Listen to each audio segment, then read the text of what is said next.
মধ্যপ্রাচ্যের আকাশে আবারও যুদ্ধের গন্ধ, বলতে গেলে দাবার বোর্ডে নতুন চাল। জর্ডান বলছে তারা সংঘাতে জড়াবে না, কিন্তু বাস্তবতা বলছে ভিন্ন কথা।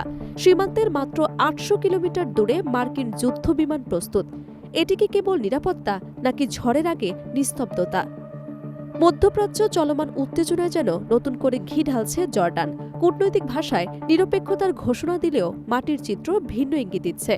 জর্ডানের মাটিতে দ্রুত শক্তিশালী হয়ে উঠছে যুক্তরাষ্ট্রের সামরিক উপস্থিতি। বিশেষ করে উত্তরাঞ্চলে অবস্থিত মুয়াফাক আল সালতি এয়ারবেস এখন কার্যত মার্কিন বিমান শক্তির অগ্রগতি ঘাঁটিতে পরিণত হয়েছে। সামরিক সূত্র অনুযায়ী সেখানে মোতায়েন রয়েছে ২৪টি F-15E স্ট্রাইক ইগল, ৩০টি F-35A লাইটিং II এবং আকাশ থেকে স্থল লক্ষ্যবস্তুতে আঘাত আনতে সক্ষম A-10 থান্ডারবার্ড II। পাশাপাশি রয়েছে ইলেকট্রনিক যুদ্ধবিমান, উন্নত নজরদারি ব্যবস্থা এবং MIM-104 প্যাট্রিয়ট ক্ষেপণাস্ত্র প্রতিরক্ষা ব্যাটারি। বিশ্লেষকদের মতে এত বড় সামরিক উপস্থিতি কেবল সাময়িক মহড়া নয়, এটি দীর্ঘমেয়াদী প্রস্তুতির স্পষ্ট বার্তা। যেমন প্রবাদে আছে, আগে থেকে বাদ দিলে বন্যার ক্ষতি কম হয়। কিন্তু প্রশ্ন হচ্ছে, এখানে কি শুধুই প্রতিরক্ষা প্রস্তুতি, নাকি আক্রমণের সম্ভাবনাও উড়িয়ে দেওয়া যাচ্ছে না?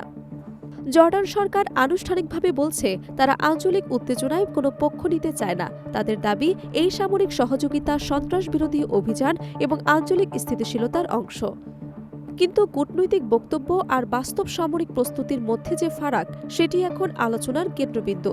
যদি নিরপেক্ষ থাকায় লক্ষ্য হয়, তাহলে কেন জর্ডানের ভূখণ্ডে এত বড় মার্কিন সামরিক শক্তি জমা হচ্ছে? বাস্তবে জর্ডান এখন এক ধরনের ফ্রন্ট লাইন লজিস্টিক হাব হিসেবে কাজ করছে। ইরানের পশ্চিম সীমান্ত থেকে মাত্র ৮০০ কিলোমিটার দূরত্বে অবস্থিত এই ঘাঁটি থেকে অল্প সময়ের মধ্যেই সম্ভাব্য যে কোনো সামরিক অভিযানে অংশ নেওয়া সম্ভব। সামরিক বিশ্লেষকদের মতে এই অবস্থান যুক্তরাষ্ট্রকে ৩টি বড় কৌশলগত সুবিধা দিচ্ছে। প্রথমত, ইরানের আকাশ প্রতিরক্ষা ব্যবস্থার বিরুদ্ধে দ্রুত স্টেলথ হামলা চালানোর সক্ষমতা। দ্বিতীয়ত, সিরিয়া এবং ইরাকে ইরান সমর্থিত মিলিশিয়াদের ওপর নজরদারি ও প্রয়োজনে আঘাত হানার সুযোগ। তৃতীয়ত, পারস্য উপসাগরীয় অঞ্চলে সরাসরি সংঘাত ছড়ালে বিকল্প অপারেশনাল ঘাঁটি হিসেবে ব্যবহারের সুবিধা।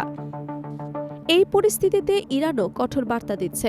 সাম্প্রতিক সামরিক মহড়ায় তেহরান স্পষ্টভাবে ইঙ্গিত দিয়েছে, জর্ডানে অবস্থিত মার্কিন ঘাঁটিগুলো সম্ভাব্য লক্ষ্য হতে পারে। ইরানের প্রতিরক্ষা বিশ্লেষকরা দাবি করছেন, তাদের ক্ষেপণাস্ত্র ও ড্রোন সক্ষমতা এতটাই উন্নত যে প্রয়োজনের মুহূর্তে আঘাত আনা সম্ভব। ফলে জর্ডান পড়েছে এক বিশাল জটিল দৈত্য বাস্তবতায়। একদিকে দীর্ঘদিনের ঘনিষ্ঠ মিত্র যুক্তরাষ্ট্র, অন্যদিকে প্রতিবেশী ইরানের সম্ভাব্য প্রতিক্রিয়ার ঝুঁকি। মধ্যপ্রাচ্যের বিভিন্ন ঘাঁটিতে এখন মার্কিন যুদ্ধবিমান, বিমানবাহী রণতরী এবং ক্ষেপণাস্ত্র প্রতিরক্ষা ব্যবস্থা সক্রিয় রয়েছে।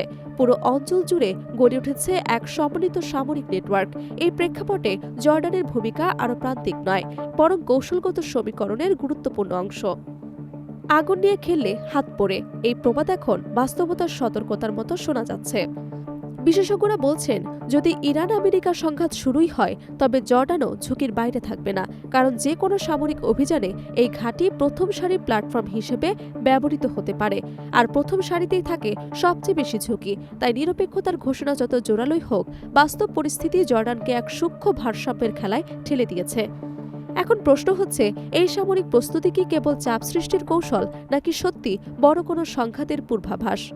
মধ্যপ্রাচ্যের আকাশে যে টানটান উত্তেজনা তৈরি হয়েছে, তা বিশ্ব রাজনীতির জন্য স্পষ্ট সতর্কবার্তা।